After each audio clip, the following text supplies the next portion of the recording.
me segue nas redes sociais deve ter visto já, que eu acho que foi na sexta-feira, eu postei lá qual seria a nossa ministração de hoje. E eu me lembrei, né, quando eu fui gravar aquele videozinho, eu me lembrei da experiência que eu tive no seminário, 1900 e antigamente. Eu me lembro do pastor Mauri, que era nosso professor da disciplina de vida cristã. E o pastor Mauri fez uma dinâmica conosco em aula, e ele criou esse seguinte cenário: se Jesus viesse em carne e osso, e entrasse nessa sala de aula aqui, e desse a oportunidade para cada um de vocês fazer uma pergunta, qual seria a sua pergunta para Jesus? E aí nós tínhamos que escrever num papel, não nos identificarmos, e pegar aquele papelzinho e colocar numa caixinha que ele tinha preparado ali, e depois que todos os alunos colocaram a sua pergunta, ele começou a lê-las, uma por uma. A primeira pergunta que ele abriu o papelzinho para ler é: eu serei salvo? A segunda pergunta era: eu vou ser salvo no dia final? A terceira pergunta foi: o senhor vai me salvar? Todas as perguntas eram no sentido de buscar uma confirmação, uma testificação, se seríamos salvos ou não. Eu te pergunto, se você tivesse a oportunidade de fazer uma pergunta para Jesus agora, você faria possivelmente a mesma pergunta? Quem assim, talvez fosse fazer essa pergunta? Só para curiosidade, assim, eu acho que eu faria essa pergunta. Eu, na época, fiz, né? Mas deu, por coincidência ou não, todos os alunos ali o fizeram. Quando ele leu a última, ele disse algo para nós que um pouco nos desmontou. Ele disse assim: eu estou impressionado. Daí, por quê, professor? Eu estou impressionado porque vocês fizeram uma pergunta, talvez a menos necessária, talvez a pergunta mais inútil de todas. Aí foi uma rasteira em todo mundo, né? Ele disse assim: vocês não têm certeza da salvação de vocês? Vocês não têm convicção da experiência que vocês têm em Cristo? Vocês não creem na palavra, aquilo que Deus promete na sua palavra, aquele que crê? Talvez qualquer outra pergunta fosse mais útil do que essa que vocês se lançaram a fazer. E aí ficou todo mundo com cara de tacho, porque era uma verdade, inclusive eu. E aquilo falou profundo ao meu coração. Essa mensagem de hoje eu quero falar sobre salvação. Mas eu quero trazer para vocês vários aspectos da salvação. Muito se fala em salvação aqui na igreja, e muito se fala em salvação em qualquer igreja cristã que prega genuinamente o evangelho, mas pouco se aprofunda a extensão da salvação. Quais os aspectos dimensionais da salvação? E eu quero aventurar com vocês sobre isso.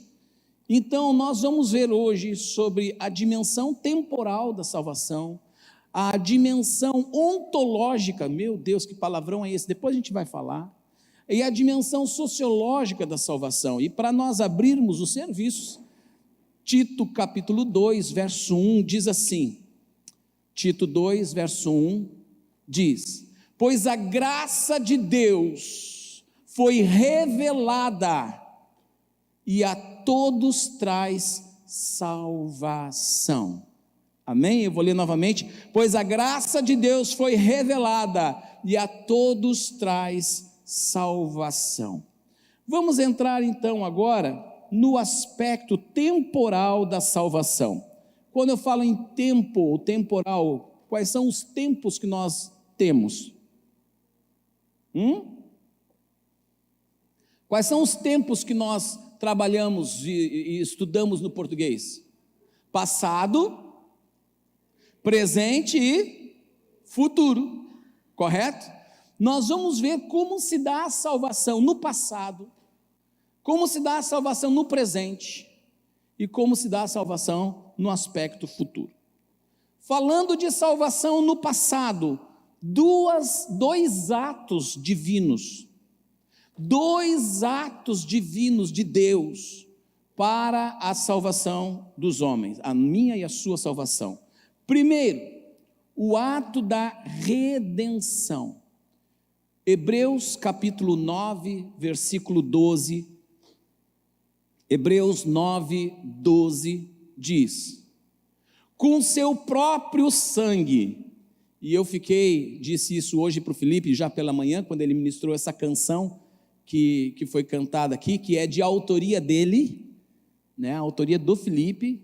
Eu fiquei emocionado porque é uma canção extremamente bíblica, uma fundamentação teológica grandiosa. O Felipe foi realmente inspirado por Deus.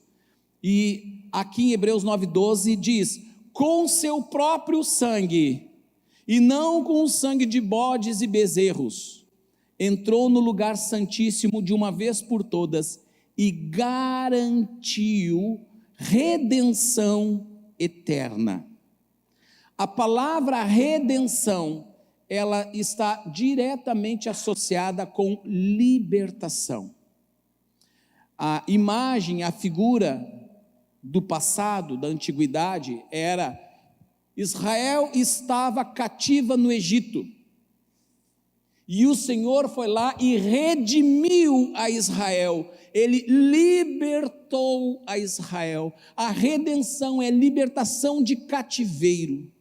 Nós estávamos cativos do pecado, estávamos prisioneiros, escravos, e pelo sangue de Jesus, Ele simplesmente foi e nos resgatou. Ele atuou no sentido de redenção, Ele nos redimiu, Ele nos transportou do reino das trevas para o reino do Filho do seu amor. Ele nos tirou da condição de escravos e nos trouxe a uma condição de livres. E eu pergunto para você: você fez alguma coisa para merecer isso? Não, pastor, é o seguinte, Deus teve que fazer isso por mim, porque eu fiz um negócio tão grande que eu impressionei Deus.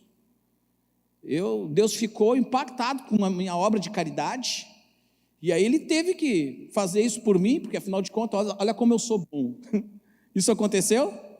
Sim ou não? De forma alguma. Simplesmente por causa do seu amor, porque Ele decidiu te amar, porque Ele simplesmente te escolheu. Ele olhou para você e disse: eu vou salvar, eu vou libertar, eu vou trazer redenção a este ou a esta.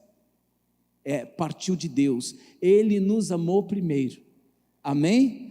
Não fostes vós que escolhestes a mim, diz o Senhor, mas eu é que vos escolhi. Aleluia, é graça de Deus, é amor de Deus. Então, o primeiro aspecto do tempo passado, da salvação no passado, é o fato de o Senhor trazer redenção. Já foi feito, já aconteceu, já está estabelecido. Somos libertos. Aleluia, você pode aplaudir ao Senhor?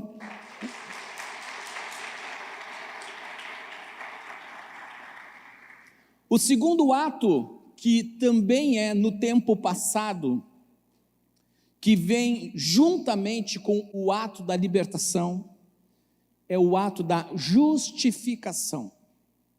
Romanos capítulo 5, versículo 1, diz lá: justificados, pois, mediante a fé, temos paz com Deus, por causa daquilo que Jesus Cristo, nosso Senhor, fez por nós. Justificados, pois, mediante a fé. O que é o ato da justificação? Este aqui monta um cenário de um júri, onde nós temos ali a figura do juiz, e o juiz aqui é a pessoa do próprio Deus, e nós temos a figura do réu, e Deus estabeleceu desde o princípio uma sentença. Qual é a sentença? Aquele que pecar, o que vai acontecer? Morre. O salário do pecado é morte. Inevitável. Não tem como escapar. Não tem sair pela janela, ficar escondidinho num canto, fugir disso. E aí eu vou fazer a pergunta: quem aqui já pecou? O que merecemos? Todos nós merecemos morte. É inevitável. Todos nós nos tornamos merecedores. A Bíblia revela, e nós somos testemunhas disso, que todos nós praticamos pecado, cometemos pecado, portanto, dignos de sermos condenados a tal morte. O que vem a ser a justificação? A justificação é, uma vez que eu me vejo no banco dos réus, há uma sentença que pesa sobre mim. O Senhor Jesus, Ele simplesmente fez o seguinte: Ele me tirou do banco dos réus, Ele tirou você do banco dos réus, e se assentou no nosso lugar, e recebeu a sentença sobre Ele. É por isso que Ele morreu por nós, para pagar o preço no nosso lugar. Esse ato é o ato de justificação, ou seja, na medida em que Ele nos tira do banco dos réus e nos coloca no lugar a salvo, agora já não há mais sentença, agora já não há mais condenação pesando sobre os nossos ombros. O apóstolo Paulo diz que não há condenação para quem está em Cristo. Não há mais condenação. Fomos justificados, ou seja, nos tornamos justos aos olhos de Deus. Não há mais sentença de morte pesando contra nós. Também o apóstolo Paulo vai dizer que ele pegou o nosso escrito de dívida, que não era pequeno. Quem tinha um escrito de dívida grande? O escrito de dívida é a lista de pecados. Quantos? Pastor, mas eu acho que nem cometi tanto pecado, então vamos começar pelos pensamentos. Dá para começar pelos pensamentos. Tu consegue contar quantos pecados você já cometeu na vida? Consegue? Eu não consigo. Porque nós podemos cometer pecado em pensamento também. A cobiça, por exemplo, está atrelada a algo interior, ela não está manifesta. Mas ela é digna também de punição. Jesus pegou o nosso escrito de dívida e encravou lá na cruz e nos deu plena liberdade. Não há mais condenação. Essa obra foi feita, foi por amor, por amar você, por amar a mim. Que obra grandiosa! Isso já aconteceu. Uma vez que você de fato crê em Cristo de todo o coração, imediatamente esses feitos gloriosos do Senhor Jesus no passado passa a ser depositado como crédito na tua vida.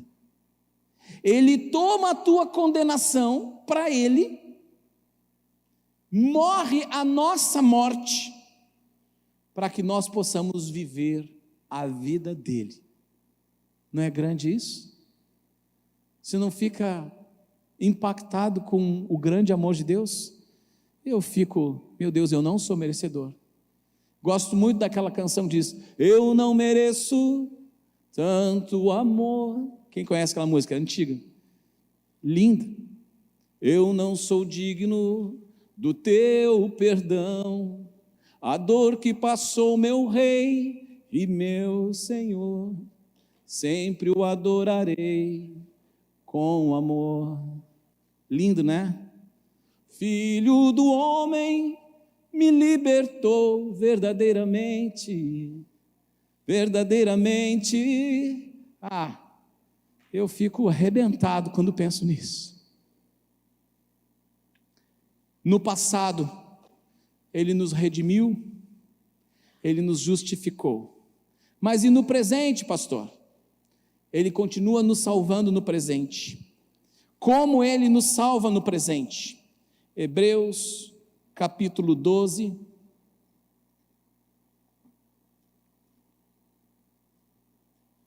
Hebreus 12, verso 14, nos diz a palavra: esforcem-se para viver em paz com todos e procurem ter uma vida santa. Procurem ter uma vida santa, sem a qual ninguém verá o Senhor. A salvação no presente diz respeito à nossa santificação. O apóstolo Paulo vai dizer também que a maioria das versões diz: desenvolvei a vossa salvação, mas a palavra mais apropriada no original seria: trabalhai a vossa salvação. Como é que nós trabalhamos a nossa salvação? No aspecto presente, é por meio da santificação. O que é isso? Nós, quando conhecemos a Jesus, nós viemos de uma vida carregada de ideias, de pensamentos, de ideologias, de conceitos, de valores, de práticas comuns. E à medida que nós nos achegamos a Cristo, nós vamos tendo conhecimento da sua verdade, da vontade de Deus, e nós vamos sendo confrontados por essas verdades, nós vamos sendo tocados no coração ao lermos a palavra de Deus e aprendermos que para Deus é diferente, a forma de Deus é diferente. E aí eu olho para mim e digo: meu Deus, mas olha quanta coisa que eu preciso mudar. E eu vou renovando a minha mentalidade, eu vou mudando a minha forma de agir, vou mudando a forma de ser. E esse é o processo da santificação. A santificação não é um estalar de dedos. A santificação é um processo. É verdade que, ouça bem isso, que quando nós nos convertemos, Ele apagou todos os nossos pecados, nós ficamos com as vestes alvas, brancas, mas há uma obra a ser feita agora na nossa mente, e essa obra na nossa mente, na nossa compreensão do mundo e da vida, vai fazendo com que a gente se separe, se aparte, se distancie de tudo aquilo que sabemos, estamos aprendendo que não agrada a Deus.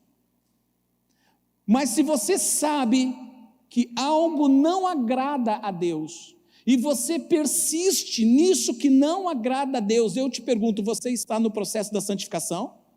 Sim ou não? Não. Você está desenvolvendo a sua salvação? Não também. Você está abafando, sufocando o Espírito de Deus em você. E a palavra de Deus diz: não apagueis o Espírito, não entristeçais o Espírito de Deus que habita em vós. Como é que nós entristecemos o Espírito? É não nos lançando a esse processo da santificação. A santificação estamos sendo salvos de nós mesmos. Santificação, estamos sendo salvos das nossas maldades, estamos sendo salvos das nossas distorções, dos nossos erros. A salvação está acontecendo agora. Tem gente que vai sair daqui hoje e vai para casa, e vai começar a sua semana, e eu tenho certeza que o Espírito Santo vai te cutucar durante a semana, diz: lembra aquilo que tu ouviu? Deixa disso. Lembra aquilo que tu ouviu? Segue por esse caminho aqui agora. Quem já teve esse tipo de experiência, de nitidamente perceber que Deus está te dando uma direção diferente para a sua vida? Quem já teve essa experiência? Todo aquele que nasceu de novo tem essa experiência. Se você ainda não nasceu de novo, é impossível você ter essa experiência. Mas quem nasceu de novo, quem nasceu do Espírito, nitidamente percebe: Deus está falando comigo, está mexendo a minha história. Essa é a salvação no tempo presente. Mas e a salvação no tempo futuro? 1 Coríntios, capítulo 15. 1 Coríntios 15, 42 a 44. Eu estou ainda no aspecto temporal da salvação. Falei do passado, por meio da redenção e da justificação. Falei do presente, por meio da santificação. E agora falando da salvação no tempo futuro, por meio da glorificação. 1 Coríntios 15, 42 ao 44 diz: o mesmo acontece com a ressurreição dos mortos. Quando morremos, o corpo terreno é plantado no solo, mas ressuscitará para viver para sempre. Nosso corpo é enterrado em desonra, mas ressuscitará em glória. É enterrado em fraqueza, mas ressuscitará em força. É enterrado como corpo humano natural, mas ressuscitará como corpo espiritual. Pois, assim como há corpos naturais, também há corpos espirituais. Sabe o que o texto está dizendo? Está dizendo que no futuro, num tempo que está se aproximando cada vez mais, a nossa salvação vai se dar em caráter completo. Quando? Quando Ele voltar.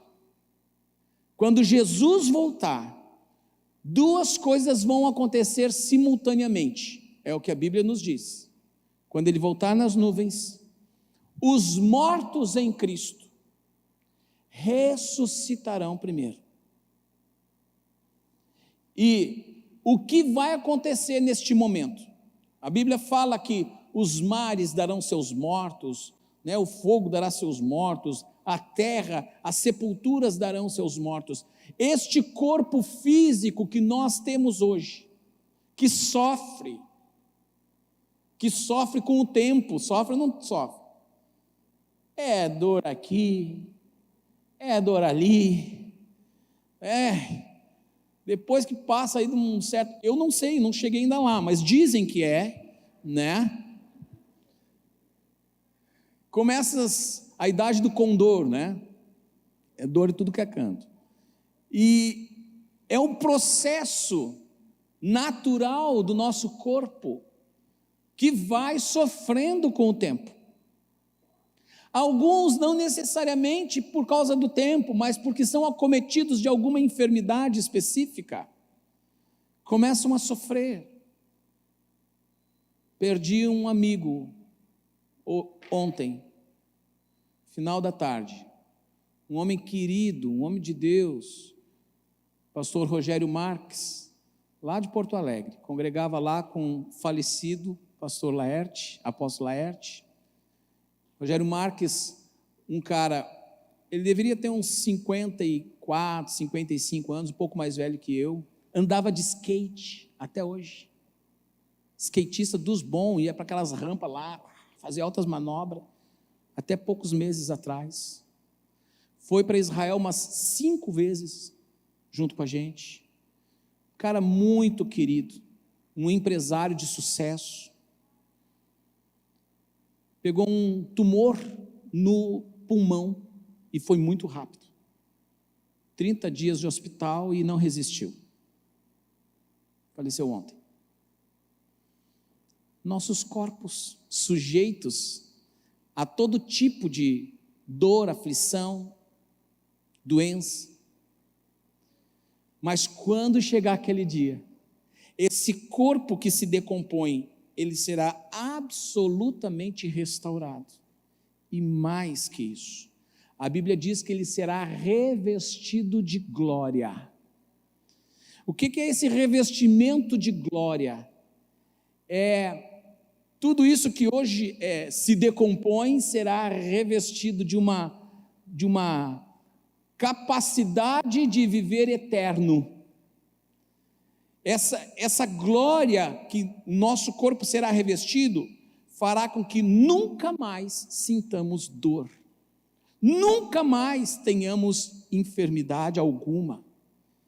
A Bíblia diz que os cegos verão, os surdos ouvirão, os paralíticos vão saltar de alegria, até os loucos, no texto bíblico fala os loucos, se nós, numa linguagem mais atual, né, falaríamos pessoas com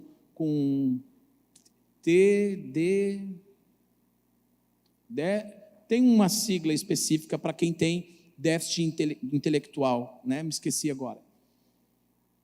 Até estes não errarão mais o caminho, haverá uma restauração completa.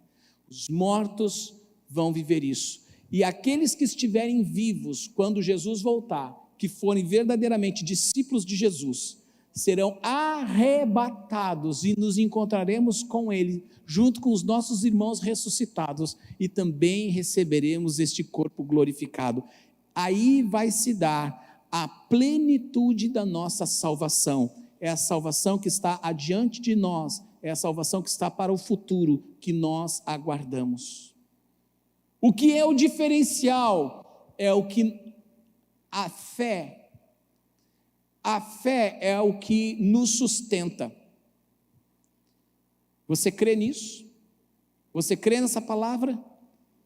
Porque se você não crer nisso, qualquer coisa pode te tirar do caminho.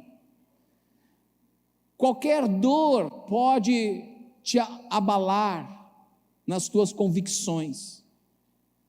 E o que sustenta a fé, olha só, a fé tem uma sustentação por trás disso. Qual é a sustentação? A esperança. Esperança de quê, pastor? A esperança de que aquele que fez a promessa é fiel para cumprir. Eu tenho a esperança viva de que Ele voltará e que eu não vou ter mais as limitações que hoje tenho. Aí se dará a salvação na sua plenitude. Fomos redimidos, justificados, santificados e glorificados, passado, presente e futuro. Mas a salvação, ela não fica apenas neste campo, agora vem, não apenas na dimensão temporal, nós temos a dimensão ontológica. E o que é, pastor, essa dimensão ontológica? A dimensão ontológica diz respeito às nossas particularidades do ser. Aquilo que é atrelado a você, pessoalmente, individualmente. E quando nós lemos 1 Tessalonicenses 5, 23, 1 Tessalonicenses 5, 23, fala em apresentarmos nossos corpo, alma e espírito íntegros para a volta do Senhor. Então eu não quero entrar aqui na discussão dicotomista ou tricotomista, é corpo, alma e espírito, ou é espírito e alma é a mesma coisa, e é uma forma de expressão apenas, não vou entrar nesse debate. O que eu quero te dizer é que a salvação, ela atua em todo o teu ser. A salvação atua no sentido espiritual, porque você passa a ter comunhão com Deus, teu espírito passa a ter comunhão com o seu Criador, com o seu Deus. E a revelação é de um Deus que é Pai, que é amor, que é bom, que é fiel, que é justo, que é amigo, que nos guarda. Ter essa revelação nos traz paz, nos enche de paz, nos enche de gozo interior. Que Deus tremendo!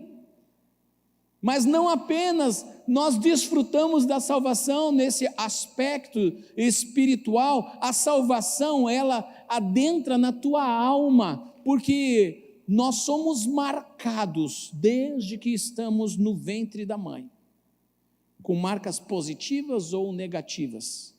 Quantas crianças já sofrem desde o ventre da mãe? Às vezes, mulheres que tentaram abortar e não deu certo, com a graça de Deus, e a criança acabou nascendo. Eu te pergunto, essa criança já não sofreu um trauma ainda no ventre? Eu me lembro de um colega, um amigo de infância, já contei isso uma vez aqui, um amigo de infância que tinha um medo de que se pelava de água. Ele não entrava em piscina, em lago, em açude, em mar, nada, de maneira alguma, e ele não sabia por quê, tinha um pânico. E aí, minha mãe era amiga dela, depois lá, ele já, nós tudo grande, e aí a mãe dela contou, olha, o problema do fulano é que quando eu estava grávida, eu tentei abortá-lo no mar, eu deixava as ondas do mar quebrar na minha barriga, para tentar abortá-lo, eu não queria ele. E como é que ele ficou com essa marca? E coisas acontecem ao longo das nossas histórias, que vão retalhando a nossa alma. Quanta gente sofre abuso desde a infância, seja o abuso, seja a rejeição, o abandono, o descaso de pais, o descaso de mães, a falta de afeto, falta de carinho, falta de atenção. Nós somos seres criados em imagem e semelhança de Deus, fomos criados para ser amados e para amar, e quando isso não acontece, a alma fica retalhada, a alma fica com dores, essas experiências amargas, elas começam a interferir na tua vida, elas começam a interferir nas tuas percepções, nos teus relacionamentos. Você começa a ficar bloqueado, travado, você não avança, a vida não avança. E você não sabe por quê. Mas a salvação de Deus entra na tua alma. Foi lido aqui pelo pastor Humberto, a lei do Senhor é perfeita e restaura a alma. O Senhor te capacita a amar, mesmo não tendo sido amado. O Senhor te capacita a amar, mesmo tendo sido odiado. Você não devolve o mal com o mal, por quê? Porque a tua alma foi curada, foi salva. Você não olha para a vida com amargura, com ressentimento. Você não olha para a vida com ódio. Mas você olha para a vida com brilho, com esperança, com disposição de viver. Por quê? Porque a salvação de Deus chegou no teu coração e você foi restaurado de todas as sequelas e traumas que você acumulou ao longo de anos, quem sabe. A salvação chegou e o Senhor inundou a tua alma de vida. Você pode aplaudir o Senhor? Aleluia!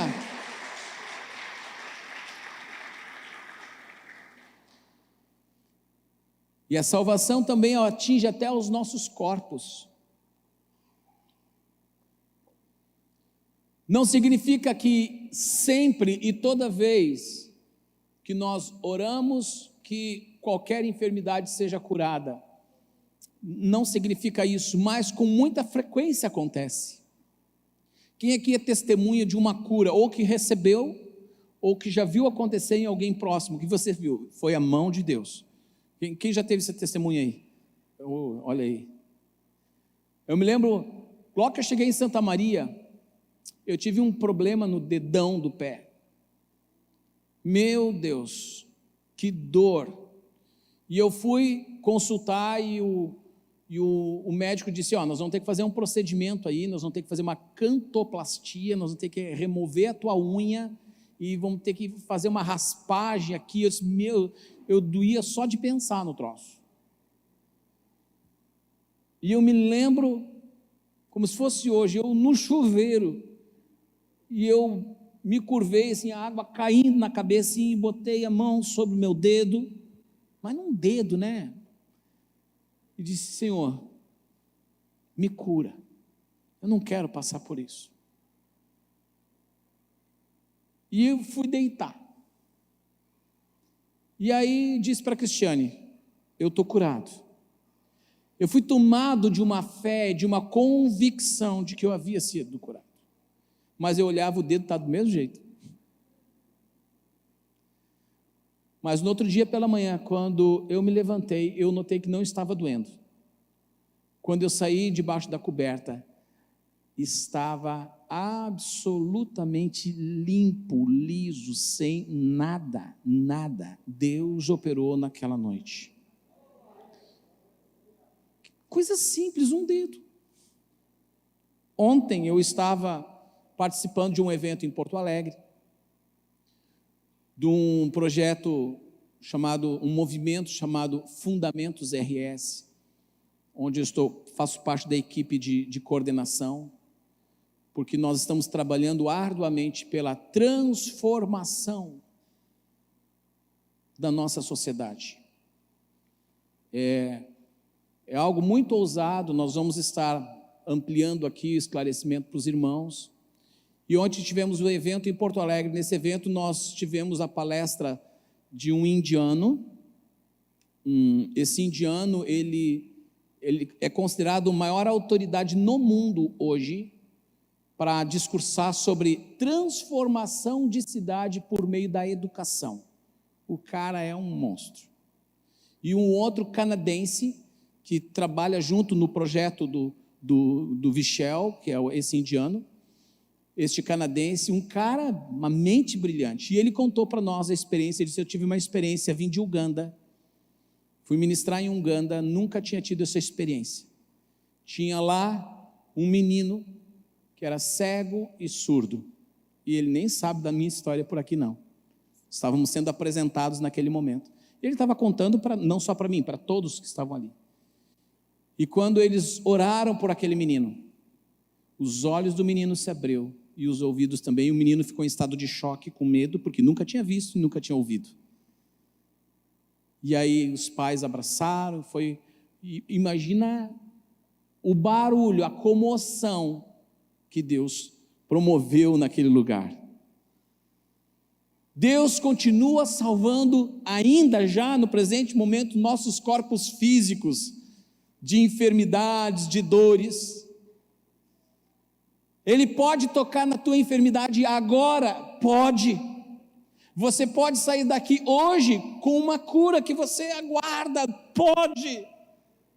Ele continua com o mesmo poder. Às vezes ele não faz, porque ele é Deus, ele é soberano e ele sabe dos porquês. E nós não questionamos a decisão dele. Mas uma coisa é fato, que ele faz. Amém? Salvação, então, ontológica é no espírito, é na alma, é no corpo, e na salvação sociológica diz respeito aos nossos relacionamentos. Quero finalizar com essa porção. Primeiro, Deus quer entrar nos teus relacionamentos e salvá-los. Eu creio nisso. Deus quer salvar famílias. Deus quer salvar casamentos. Deus quer salvar a relação de pais e filhos. Quem aqui teve a experiência de, quando chegou a Deus, a sua casa, o seu casamento estava destroçado, mas você tem experimentado uma restauração de Deus na sua casa. Levante a mão. Quem tem essa experiência? Olha quantos. Deus salva famílias. É lindo, preste atenção nisso. É lindo quando uma família vem para Cristo e o homem começa a perceber que, poxa, eu tenho que tratar diferente a minha mulher, eu tenho que ser mais amoroso, eu tenho que ser mais carinhoso, eu tenho que cuidar melhor dos meus filhos.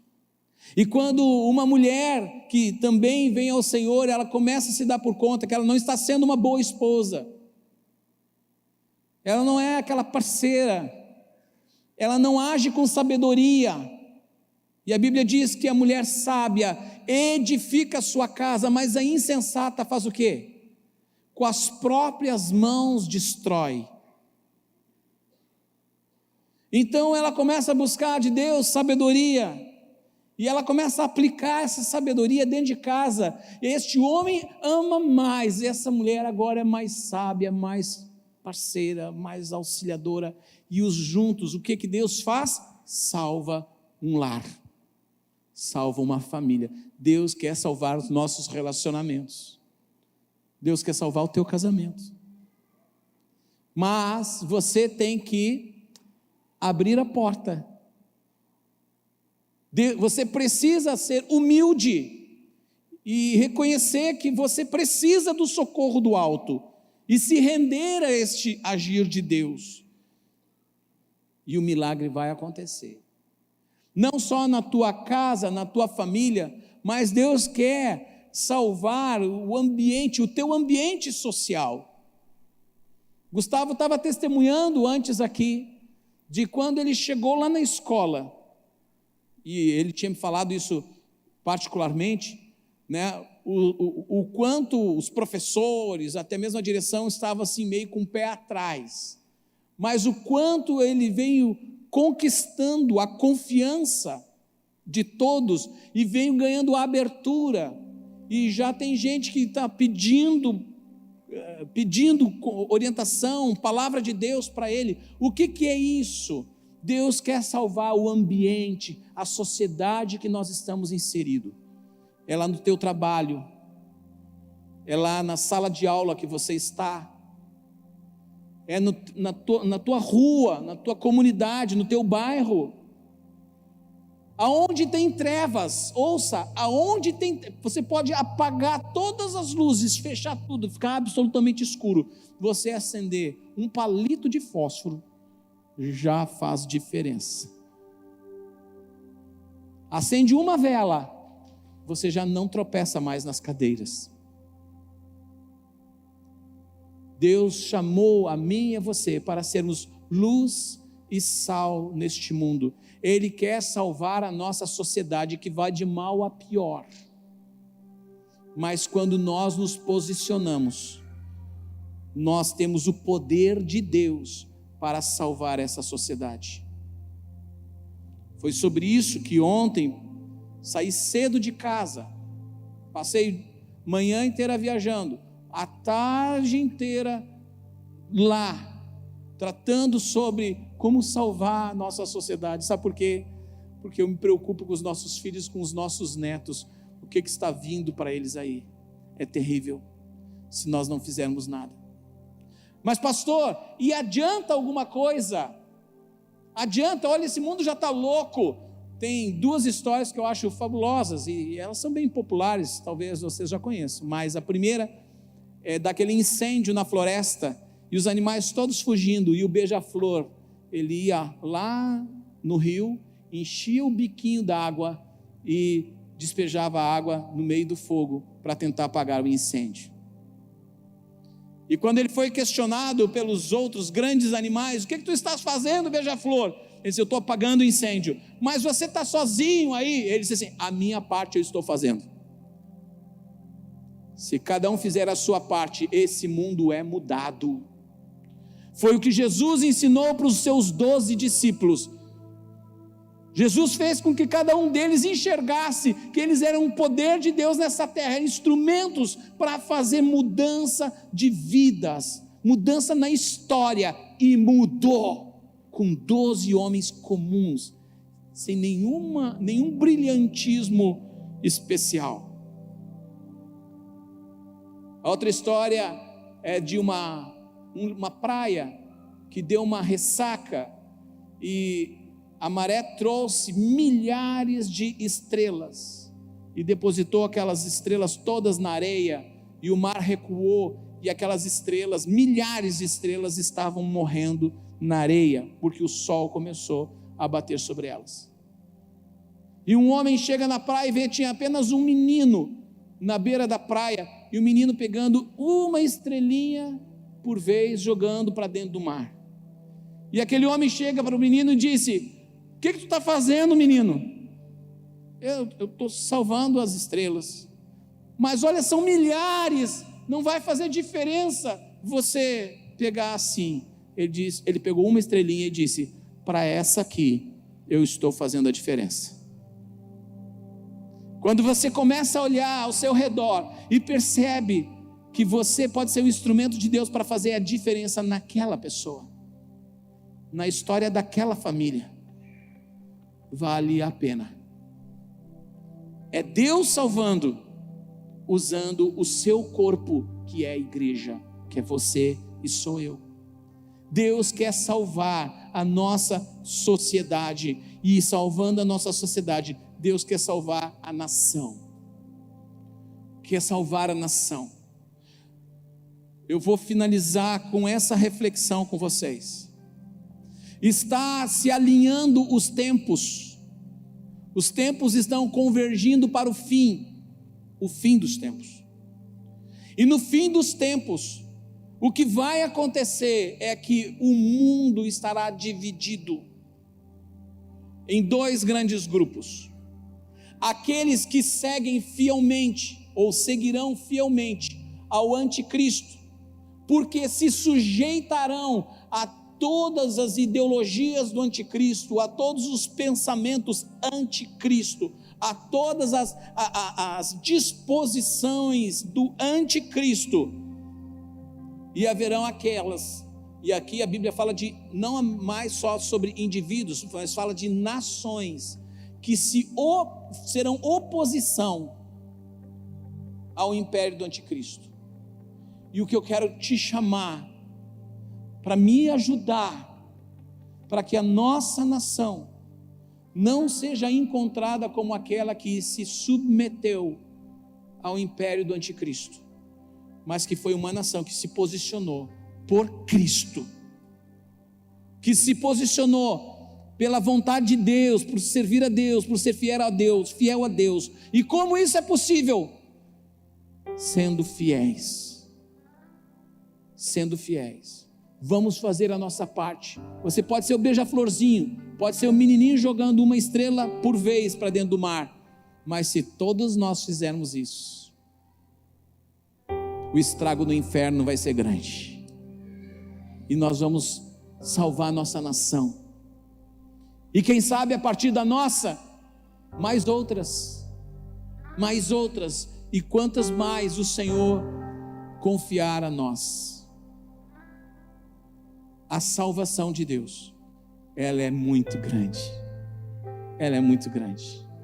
e nós precisamos desfrutá-la por completo. Amém?